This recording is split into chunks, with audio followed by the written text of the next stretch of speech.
All right. More world history, new encounters, the creation of a world market. World Civilizations 2, for example, covers from 1400 to the present day. Or we could just say 1411 to 2011. An age of exploration and expansion. Like we said, there's different motives for why people wanted to conquer the New World since its discovery. And the Portuguese were seeking access to the spice trade by sailing eastward through the Indian Ocean. At the same time, the Spanish attempted to reach the same destination by sailing westward across the Atlantic. Although the Spanish had came to overseas discovery and exploration later than the Portuguese, their greater resources enabled them to establish a far grander overseas empire. Concerning the voyages, an important figure in the history of Spanish exploration was an Italian from Genoa named Christopher Columbus. 1451 to 1506. Knowledgeable Europeans were aware that the world was round. And indeed, we knew the round back in the ancient world. A Greek had Eratosthenes had circumscribed the had found out the circumference of the Earth. So we knew since ancient times that the Earth was round. Anyhow, we had little understanding of its size or the extent of the continent of Asia. Convinced that the circumference of the Earth was smaller than contemporaries believed and that Asia was larger, Columbus believed that Asia could be reached by sailing due west instead of eastward around Africa. After being rejected by the Portuguese, however, he persuaded the Queen of Spain, Queen Isabella, to finance his exploratory expedition, which reached the Americas in the month of October, sailing the ocean blue in the year 1492. Columbus explored the coastline of Cuba and the northern shores of the neighboring island of Hispaniola. Columbus believed that he had reached Asia, and in 3 subsequent voyages in 1493, 1498, and 1502, those subsequent voyages sought in vain to find a route through the outer islands to the Asian mainland. In the 4 voyages, Columbus reached all the major islands of the Caribbean, which he called the Indies, as well as Honduras in Central America. And although Columbus clung for the rest of his life to his belief that he had reached Asia, other navigators realized that he had discovered a new frontier altogether. State-sponsored explorers joined the race to what Europeans began to call the New World. A Venetian seafarer, John Cabot, explored the New England coastline of the Americas under a license from King Henry VII of England. The continent of South America was discovered accidentally by the Portuguese sea captain Pedro Cabral, and that was in the year 1500. Amerigo Vespucci, a Florentine, again from Florence, accompanied several voyages and wrote a series of letters describing the geography of the land that he observed. The publication of these letters led to the use of the name America after Amerigo for the new lands. And of course, Christopher Columbus went his entire life not even knowing that he had discovered a new territory. Very ironic. History can sometimes be. Concerning the conquest, the newly discovered territories that Europeans referred to as the New World actually contained flourishing civilizations populated by millions of people. But the Americas were new to the Europeans, who quickly saw opportunities for conquest and exploitation, with Portugal clearly in the lead.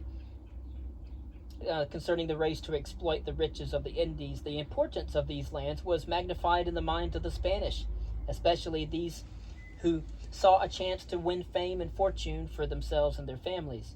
The Spanish conquistadors, as they were called, were a group of mostly upper-class individuals motivated by a typical 16th century blend of glory, greed, and religious crusading zeal. Although sanctioned by the Castilian crown, these groups were financed and outfitted privately, not by the government. And of course, it's the whole guns, glory, and God.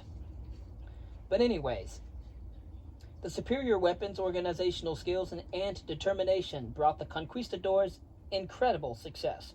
In the year 1519, a Spanish expedition under the command of Hernan Cortez landed at Veracruz on the Gulf of Mexico, marching to Tenochtitlan.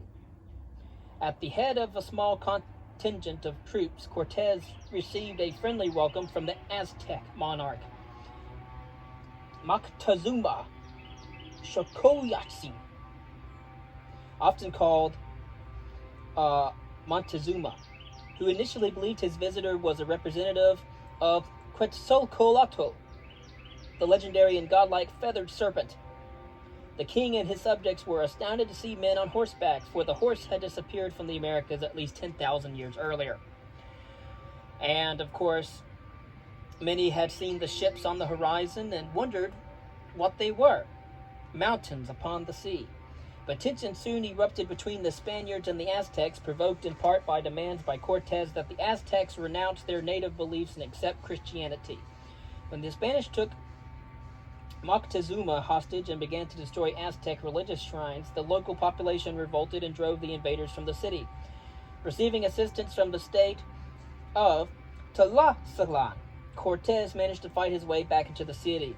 Meanwhile, the Aztecs, or commonly referred to as the Mexica, were beginning to suffer the first effects of the diseases that were brought by the Europeans, which would eventually wipe out the majority of the local population. In a battle that to many Aztecs, or Mexica, must have seemed to symbolize the dying of the legendary fifth sun, the Aztecs were finally vanquished. With months, their magnificent city and its temples, believed by the conquerors to be the work of Satan, had been destroyed. A similar fate awaited the powerful Inca Empire in that of South America. Between 1531 and 1536, another expedition led by a hardened and somewhat corrupt soldier, Francisco Pizarro, from 1470 to 1451, destroyed Inca power high in the Peruvian Andes. The Spanish conquests were undoubtedly facilitated by the previous arrival of European diseases, which had decimated the local population. Although it took another 3 decades before the western part of Latin America was brought under Spanish control completely, the Portuguese took over Brazil. Already by 1535, the Spanish had created a system of colonial administration that made the New World an extension of the Old. At least that was the way it was from European perspective. Concerning the Portuguese in Brazil, although the Spanish had taken the lead in planting their flag in the Western Hemisphere, they were not alone in this endeavor. In the year 1500, a Portuguese fleet inadvertently discovered the eastern coast of Latin America while en route to the Indies, and the Portuguese crown established the colony of Brazil in the area, basing its claim on the Treaty of Tordesillas, which had allocated the territory to the Portuguese sphere of influence.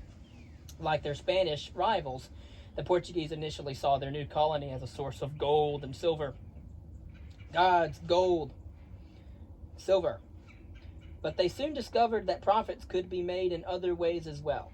A formal administrative system was instituted in Brazil in the year 1549, and Portuguese migrants arrived to establish plantations to produce staple products like sugar, coffee, other tropical products for export back to Europe.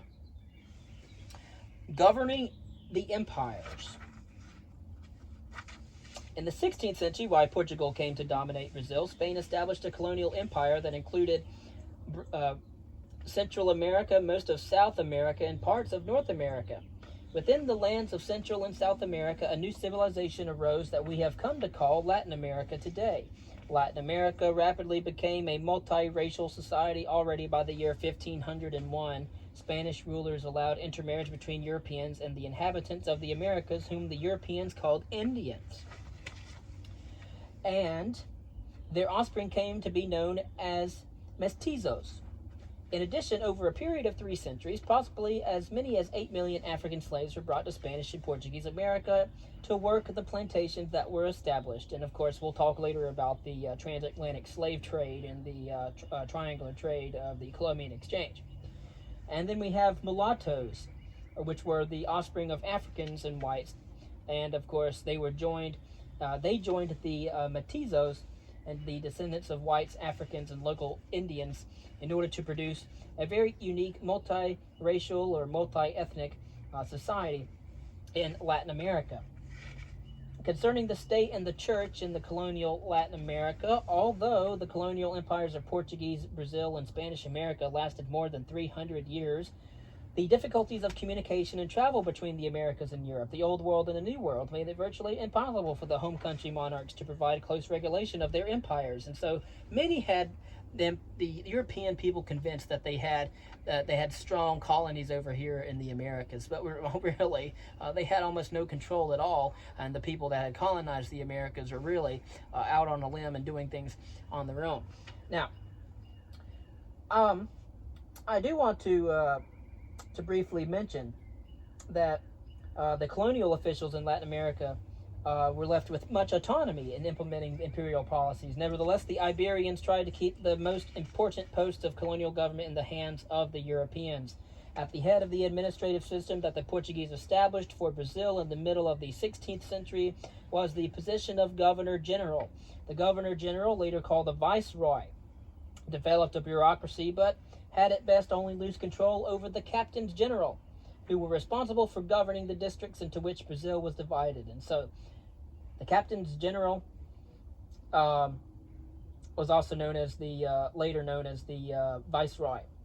To rule his American empire, the King of Spain appointed viceroys, governor generals, the first of appointed for Peru in 1543.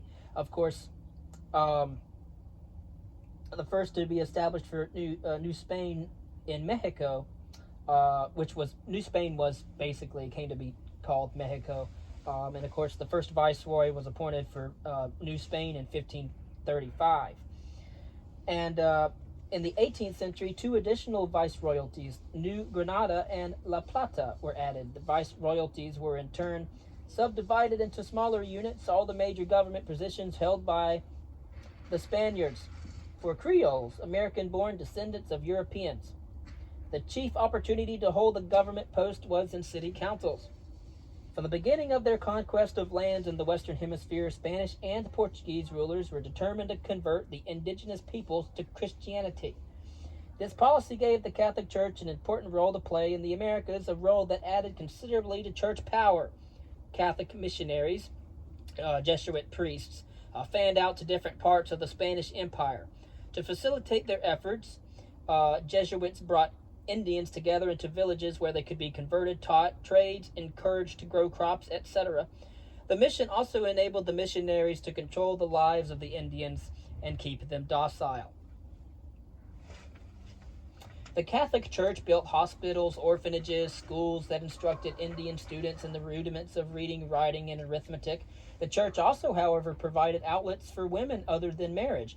Nunneries were places of prayer and quiet contemplation, but women in religious orders, many of them of aristocratic background, often lived well and operated outside their establishments by running schools and hospitals. Indeed, one of these nuns, her name was Sa Juaninas de la Cruz, 1651 to 1695, became one of the 17th century Latin America's best-known literary figures. She wrote poetry and prose and urged that women should be educated, exploiting the riches of the Americas. And as we have noted earlier, both the Portuguese and the Spanish sought to profit economically from their colonies in Latin America. One source of wealth came from the abundant supplies of gold and silver. Wherever they went in the Americas, Europeans sold gold and silver. One Aztec observer commented that the Spanish conquerors longed and lusted for gold. Their bodies swelled with greed, and their hunger was ravenous. They hungered like pigs for that gold. Of course, rich silver deposits were found and exploited in Mexico and southern Peru, which southern Peru is now modern Bolivia. When the mines at Potosi in Peru were opened in the year 1545, the value of precious metals imported into Europe quadrupled. It has been estimated that between 1503 and 1650, some 16 million kilograms, 16 million kilograms, that's 17,500 tons of silver, 185,000 kilograms, which is 200 tons of gold. We're talking about 17,000 tons of silver and 200 tons of gold entered the port of Seville in Spain. And although the pursuit of gold and silver offered prospects of fantastic financial rewards, agriculture proved to be a more abiding and more rewarding source of prosperity for Latin America. The American colonies became sources of raw materials for Spain and Portugal, as sugar, tobacco, chocolate, which chocolate was actually very bitter because they didn't add sugar with it, and it was preferred. Chocolate started out as a drink, and then later it became what we know today. But other things such as like precious woods, animal hides, a number of other natural products made their way to Europe. In turn, the mother countries supplied their colonists with manufactured goods. Both Spain and Portugal closely regulated the trade of their American colonies in order to keep others out, but the English and the French eventually became too powerful to be excluded from this lucrative Latin American market. To produce these goods, colonial authorities initially tried to rely on local sources of human labor. Spanish policy toward the Indians was a combination of confusion, misguided paternalism, and cruel exploitation. Not to mention, confusion arose over the nature of the Indians. Queen Isabella declared the Indians to be subjects of Castile and instituted the encomienda system, under which European settlers received grants of land and could collect tribute from the indigenous peoples and use them as laborers. In return, the holders of the encomienda were supposed to protect the Indians and supervise their spiritual and material needs. In practice, this meant that the settlers were free to implement the system as they pleased. 3,000 miles from Spain, Spanish settlers largely ignored their government and brutally used the Indians to pursue their own economic interests. Indians were put to work on sugar plantations and in the lucrative gold and silver mines. Forced labor, starvation, and especially disease took a fearful toll on Indian lives. With little or no natural resistance to European diseases, the Indians were ravaged by smallpox, measles, typhus, brought by the explorers and the conquistadors. Although scholars estimate very drastically, a reasonable guess is that at least half of the local population in some areas died of European diseases. On Hispaniola alone, out of an initial population of 100,000 when Columbus arrived in 1493, only 300 Indians survived by the year 1570. In 1542, largely in response to the publications of Bartolome de las Casas, a Dominican monk who championed the Indians, the government abolished the encomienda system and provided more protection for the Indians. By then, however, the indigenous population had been decimated by disease, causing the Spanish and eventually the Portuguese to import African slaves to replace the Indians in the sugar fields. And there you have it. And they went to African slaves because basically those that they were using in Latin America died, so they had to find some other way to mine the mines, the silver and the gold out of the mines, and work on the plantations for sugar.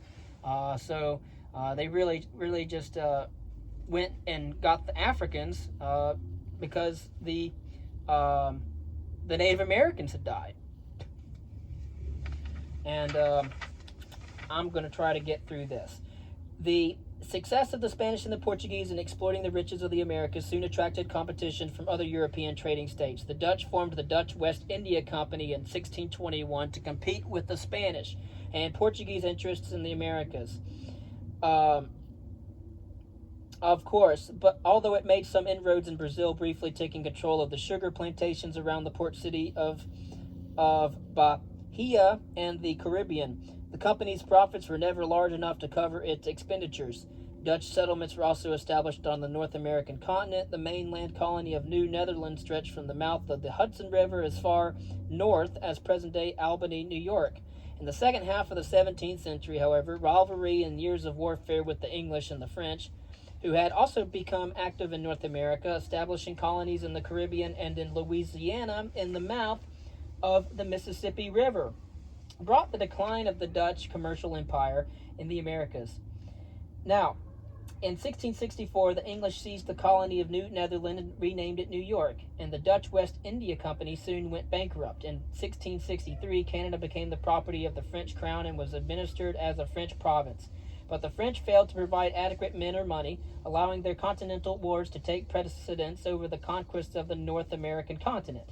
By the early 18th century, the French began to cede some of their American possessions to their English rival. The English, meanwhile, had proceeded to create a colonial empire in the Western Hemisphere along the Atlantic seaboard of North America. Early efforts to establish English settlements near Cape Hatteras and the Chesapeake Bay made it evident that colonizing American lands was not necessarily conducive to quick profits, but the desire to escape from religious oppression combined with economic interest did make successful colonization possible, as the Massachusetts Bay Company demonstrated. The Massachusetts Bay Colony had only 4,000 settlers in its early years, but by the year 1660 their numbers had swelled to 40,000. Although the English had established control over most of the western seaboard by the end of the 17th century, North American colonies still remained of minor significance to the English economy. Who was Christopher Columbus? Was he a hero or was he a villain? For centuries, Christopher Columbus has been viewed throughout the world in a positive light by discovering the Western Hemisphere. He opened up the world. He laid the foundations for the modern global economy. Recently, some historians have begun to challenge the prevailing image of Columbus as a heroic figure in world history, and some view him instead as a symbol of European colonial repression and a prime mover in the virtual extinction of the peoples and cultures of the Americas. Certainly, they have a point. As we have seen, the immediate consequences of Columbus's voyages were tragic for countless peoples in what Europeans innocently called the New World, and as historical studies have shown, Columbus himself was not an entirely sympathetic figure. He viewed the indigenous peoples that he encountered with condescendingly, describing them to his sponsors as naive innocents who could be exploited for the purpose of bringing wealth and power to Spain. As a consequence, the treatment of the local population by his men was frequently brutal. But is it fair to blame Columbus for possessing many of the character traits and prejudices common to his era? To do so is to demand that an individual transcend the limitations of his or her time and adopt the values of another generation several hundred years or centuries into the future, something that few, if any, would be able to achieve. And perhaps it is better to note simply that Columbus and his counterparts and contemporaries showed relatively little understanding and sympathy for the cultural values of peoples who lived beyond the borders of their own civilization, a limitation that would probably apply to one degree or another to all generations, including that of our own. And so whether Columbus was a hero or a villain will remain a matter of debate. That he and his contemporaries played a key role in the emergence of the modern world is a matter on which there can be no doubt. And think about Alexander the Great. Was Alexander the Great great for slaughtering and killing millions of people? But he did things and he opened up the world. Christopher Columbus opened up the world. Sadly, it happened at the expense of hundreds of thousands of lives.